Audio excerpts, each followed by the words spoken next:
Mr. Tipton, gentleman from Colorado, for 5 minutes.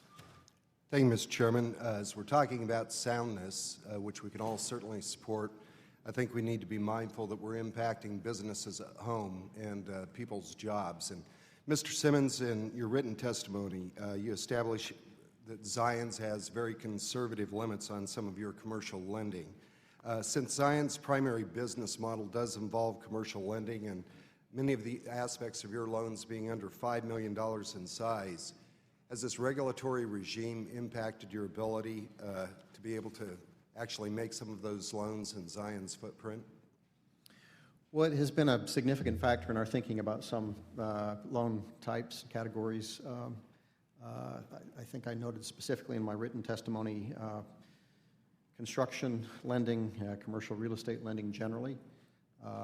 We operate currently in construction lending. In 2006, regulators issued guidance that suggested that if you're operating a construction portfolio, maintaining it at under 100% of risk-based capital, that they were quite comfortable with that. And over that limit, they would allow it, but wanted to have stronger risk management around it.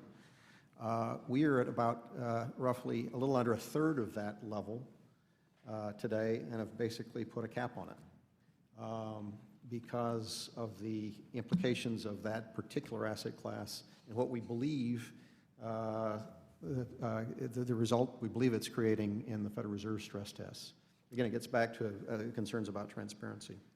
And so it's the unknown quantities are coming out of a regulatory regime. You know, I'd like to be able to drill down. We'd had testimony that came in from the regulators, and there seems to be empathy on this panel and from the regulators in regards to not the big banks, but the smaller banks, some of the super regionals that you would qualify in. You know, you'd cited that you had 12,500 pages in terms of a stress test this year, double-sided, that the chairman had noted. How many pages did you have last year? It was similar. Similar to that. Mm-hmm. So are those costs, are those impacting your ability to be able to do what you're designed to do, and that's to be able to provide access to capital for businesses and for individuals? Well, I'd say certainly the cost is, it is costly. We spent over $20 million last year doing that. A company our size, it's a fair amount of money. I think as importantly is the amount of internal time and effort and just the focus on this. I mentioned in my written testimony, we held 20 board meetings last year. 17 of them had as a significant item on the agenda focusing on stress tests. And that's where I think it's a useful tool. I think it has the potential to be overdone. Yeah, how many new people have you hired for compliance in Zions? I noted that we've hired over the last 4 or 5 years close to 500 in risk management, internal audit, compliance. Do any of those people make loans? None of those individuals. None of those people make a loan. So you aren't able to focus on your core business model. Want to be able to do it right. You know, Mr. Chairman, I think it's pretty frustrating. I never thought I'd be quoting Barney Frank, but effectively he's come out and said, we didn't intend for it to be able to go this far in terms of a regulatory regime, and I think that it really speaks to an out-of-control regulatory process to where a broad-based piece of legislation is being put forward, and we're leaving the regulators to be able to fill in the blanks, and now arbitrarily we're talking about $50 million, and we're seeing the regulators and others step back and say, well, that may not be the right number. But I would certainly probably take issue in terms of some of Mr. Johnson's comments in terms of Congress actually getting involved.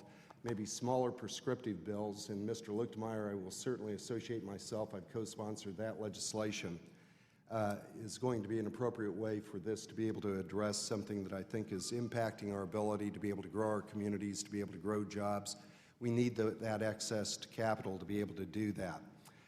Dr. Barth, you cited concentration as a potential problem in terms of some of the regulatory regime that we're seeing. Are we actually incentivizing concentration of banks? We're seeing more small banks now shut down than there are new banks start up. Are we actually driving the ship into creating more significant banking businesses rather than spreading that risk through small communities? Yes, I am concerned about concentration, but I don't think we have a particularly serious problem now with respect to concentration. The regulatory authorities can deal adequately with the concentration that exists here in the United States. My point about concentration is simply that the money center banks dominate the share of assets of bank holding companies here in the United States. Again, concentration is an issue, but I don't think it's the important issue.